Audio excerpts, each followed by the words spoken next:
नमस्कार, झारखंड समाचार में आप सबका स्वागत है। आइए जानते हैं सुबह से लेकर शाम तक की तमाम बड़ी खबरों को। इससे पहले चैनल को सब्सक्राइब नहीं किया है तो प्लीज चैनल को सब्सक्राइब कर बेल आइकन को प्रेस कर दीजिए ताकि खबरों का अपडेट आपको मिलता रहे। झारखंड में भी हो जाता बालासोर जैसा बड़ा ट्रेन हादसा, चालक ने सूझबूझ से टाली दुर्घटना। दरअसल आपको बता दें कि झारखंड के बोकारो में मंगलवार शाम संतालडी रेलवे क्रॉसिंग के पास एक बड़ा रेल हादसा टल गया। रेलवे के अधिकारी ने बताया कि क्रॉसिंग के पास एक ट्रैक्टर रेलवे फाटक से उस समय टकरा गया जब वहां से नई दिल्ली भुवनेश्वर राजधानी एक्सप्रेस गुजर रही थी। राहत की बात यह रही कि ट्रेन चालक ने समय रहते ब्रेक लगा दिया, जिसकी वजह से एक बड़ा हादसा टल गया। हादसा भोजीडीह रेलवे स्टेशन के पास संतालडी रेलवे क्रॉसिंग पर हुआ।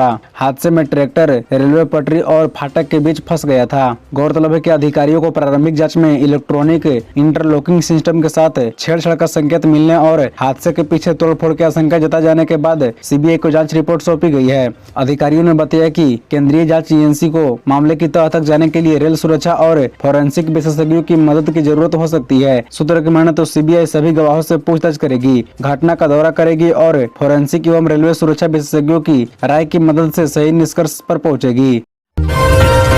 34 घंटे तक चला ईडी का मैराथन छापा खत्म, झारखंड, बंगाल, बिहार के कारोबारियों में हड़कंप, क्या मिला। दरअसल आपको बता दें कि बिहार के बालू खनन में हुई गड़बड़ी के मामले में हजारीबाग और धनबाद में ईडी की छापेमारी लगातार 34 घंटे तक जारी रही। सोमवार की सुबह से शुरू हुई यह रेड मंगलवार शाम खत्म हुई। ईडी की टीमों ने कारोबारियों के घरों से बालू कंपनी ब्रॉडर्सन कमोडिटी प्राइवेट लिमिटेड और आदित्य से जुड़े दस्तावेज जब्त किए।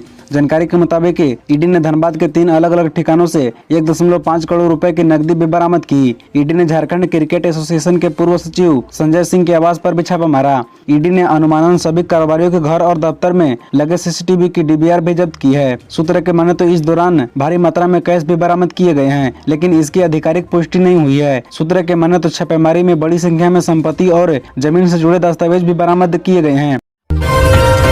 झारखंड राज्य समन्वय समिति की बैठक 10 जून को, नीतिगत फैसलों पर होगा मंथन। दरअसल झारखंड राज्य समन्वय समिति की पहली औपचारिक बैठक 10 जून को समिति के अध्यक्ष सह सांसद शिबू सोरेन की अध्यक्षता में पूर्वाह्न 11 बजे से होगी। बैठक में सरकार के नीतिगत फैसलों और वर्तमान राजनीतिक घटनाक्रम पर गहन मंथन होगा। समन्वय समिति नीतिगत फैसलों को लेकर सरकार को सुझाव देती है। मंत्रिमंडल सचिवालय एवं निगरानी विभाग के संयुक्त सचिव ने बैठक की अधिसूचना अध्यक्ष समेत सभी सदस्यों, विशेष आमंत्रित और आमंत्रित सदस्यों को भेज दी है। झारखंड सरकार ने जनभावना के अनुरूप पिछले 3 साल के दौरान कई महत्वपूर्ण निर्णय लिए। कई महत्वपूर्ण निर्णय लागू हो चुके हैं, लेकिन कई नीतिगत निर्णय अभी भी धरातल पर नहीं उतर पाए हैं। बता दें कि राजभवन ने विधानसभा से पारित कई विधेयक को लौटा दिया है। बता दें कि समिति के सदस्य विनोद कुमार पांडे ने बताया कि सरकार ने जनभावना के अनुरूप नियोजन और स्थानीयता की नीति से संबंधित विधेयक पारित किया, लेकिन राजभवन से ऐसे विधेयकों को लौटा दिया गया है। समन्वय समिति इन विषयों को लेकर भी मंथन करेगी कि आखिर जनहित और जनभावना से जुड़ी इन नीतियों को कैसे लागू किया जाए। मॉडल लव जिहाद केस में आरोपी तनवीर नेपाल भागा, यस बनकर दिया धोखा, धर्मांतरण का बनाया दबाव। दरअसल आपको बता दें कि मॉडल पीड़िता पर जबरन धर्मांतरण का दबाव बनाने और उसका यौन शोषण करने का आरोपी यस मॉडल संस्थान का संचालक तनवीर अख्तर खान नेपाल भाग गया है। आरोपी ने मोबाइल फोन भी बंद कर लिया है। वहीं पुलिस की टीम आरोपी के बिहार के सरघाटी स्थित पैतृक गांव में दबिश दे रही है। उसके परिजनों से लगातार पूछताछ की जा रही है, लेकिन परिजन भी उसके बारे में कोई जानकारी नहीं दे रहे हैं। पुलिस का कहना है कि परिवार के सदस्यों को तनवीर के बारे में पूरी जानकारी है, पर वे बता नहीं रहे हैं। बता दें कि पीड़िता ने तनवीर पर दुष्कर्म करने और धर्मांतरण कर जबरन विवाह करने का दबाव बनाने का आरोप लगाया है। पीड़ित युवती ने पुलिस को बयान दिया है कि वह आरोपी तनवीर की कंपनी में काम करती थी। इस दौरान आरोपी ने उसकी अश्लील तस्वीरें खींचकर उसे ब्लैकमेल किया और जबरन शारीरिक संबंध बनाए। बाद में धर्म परिवर्तन का दबाव बनाया। झारखंड में चिपको आंदोलन, पेड़ों से लिपटी महिलाएं, वजह जानकर होगा गर्व। दरअसल झारखंड में पेड़ों की काटने की योजना के खिलाफ रामगढ़ में बूढ़ा खाप वन क्षेत्र में महिलाएं गोलबंद हो गई है। महिलाएं चिपको आंदोलन की तर्ज पर पेड़ों से लिपट कर उन्हें काटने की योजना का विरोध कर रही है। महिलाओं का आरोप है कि यहाँ एक निजी कंपनी के विस्तार के लिए पेड़ काटे जाएंगे। इसके लिए उन्हें चिन्हित करने का काम शुरू हुआ है। ग्रामीणों का कहना है कि एक दिन पहले ही विश्व पर्यावरण दिवस पौधारोपण कर पर्यावरण संरक्षण की शपथ ली गई और मात्र 24 घंटे के बाद ही वन क्षेत्र के पेड़ पेड़ों को काटने की तैयारी की जाने लगी। पेड़ों को काटने की योजना के बारे में पता चलते ही मंगलवार को बूढ़ा खाप वन क्षेत्र के आसपास की दर्जनों ग्रामीण महिलाएं पेड़ों से लिपटते हुए इसका विरोध करने लगी। सूचना पाकर पहुंचे कुंजू ओपी प्रभारी विनय कुमार समेत अन्य पुलिस बल के जवान महिलाओं को समझाने बुझाने का प्रयास कर रहे थे, लेकिन महिलाएं मानने के लिए तैयार नहीं थी। झारखंड को अगले 5 दिन तक भीषण गर्मी से राहत नहीं। 19 जून को मानसून की दस्तक। दरअसल जून में गर्मी ने अपना रौद्र रूप दिखाना शुरू कर दिया है। इंसान से लेकर जानवर तक परेशान है। सुबह 7 बजे से ही धूप के कड़े तेवर से लोग परेशान होने लगे हैं। दोपहर तक लू देह झुलसाने लग रही है। मंगलवार को शहर का अधिकतम तापमान 41.5 डिग्री और न्यूनतम तापमान 27.2 डिग्री सेल्सियस रहा। चिंता की बात यह है कि गर्मी से शहरवासियों को 5 दिनों तक राहत मिलने की उम्मीद भी नहीं है। सबसे ज्यादा दिक्कत दोपहर में हो रही है। मौसम वैज्ञानिक डॉक्टर अभिषेक आनंद ने बताया कि कोल्हान समेत पूरे झारखंड में 5 दिन तक मौसम में कोई बड़े बदलाव की संभावना नहीं है। 8 जून को उत्तर पूर्वी तथा दक्षिण पूर्वी के कुछ हिस्सों में लू चलने की संभावना है। मौसम विभाग ने आम लोगों से इस स्थिति में दोपहर में घरों से नहीं निकलने की अपील की है। ओडिशा ट्रेन हादसे के बाद दक्षिण पूर्व जोन में 80 ट्रेनों का परिचालन रद्द। दरअसल बालासोर में ट्रेन हादसे के 4 दिन बाद भी बंगाल ओडिशा रेलमार्ग पर यात्री ट्रेनों का परिचालन सामान्य नहीं हो पाया है। इससे झारखंड, बिहार, उत्तर प्रदेश, छत्तीसगढ़, मध्य प्रदेश एवं दक्षिण भारत मार्ग के सैकड़ों यात्री परेशान हैं। दक्षिण पूर्व जोन से जारी बुलेटिन के अनुसार मंगलवार और बुधवार की विभिन्न मार्गों की 80 ट्रेनों का परिचालन रद्द है। गौरतलब है कि ओडिशा के बालासोर स्थित बाहानगा रेलवे स्टेशन के पास कोरोमंडल एक्सप्रेस के बेपटरी होकर अन्य ट्रेन के टकरा जाने से 270 से ज्यादा लोगों की मौत हो गई थी, जबकि 1000 से ज्यादा लोग घायल हो गए हैं। अभी भी 160 मृतकों की शिनाख्त नहीं हो सकी है। रेल मंत्री और प्रधानमंत्री ने खुद घटना स्थल का दौरा किया था। रामगढ़ में सालों से चल रहा अनाज कटौती का खेल। पीडीएस डीलर हर माह गरीबों का डकार रहे हैं 300 क्विंटल राशन। जन वितरण प्रणाली को भ्रष्टाचार मुक्त करने के लिए सरकार कई कदम उठा रही है। बावजूद इसके गोदाम से लेकर पीडीएस दुकान तक अनाज की लूट और कालाबाजारी की जा रही है।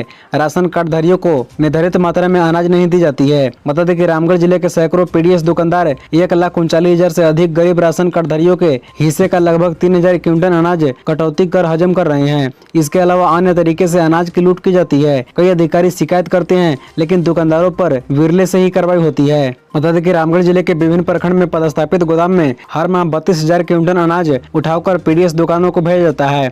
अनाज कटौती का खेल जिले में लंबे समय से चल रहा है। कार्डधारी शिकायत करते हैं, लेकिन दुकानदारों पर कार्रवाई विरले से होती है। प्रत्येक अंत्योदय कार्डधारियों में से 2 से लेकर 5 किलो तथा पीएचएच और हरा कार्डधारियों से प्रति यूनिट आधा या 1 किलो अनाज की कटौती की जाती है। इस आधार से आकलन किया जाए तो दुकानदार हर माह 3,000 क्विंटल गरीबों के हिस्से का अनाज हजम करते हैं। राज्य सरकारों के रहमो करम नहीं चलेगा संविधान। झारखंड के गवर्नर बोले।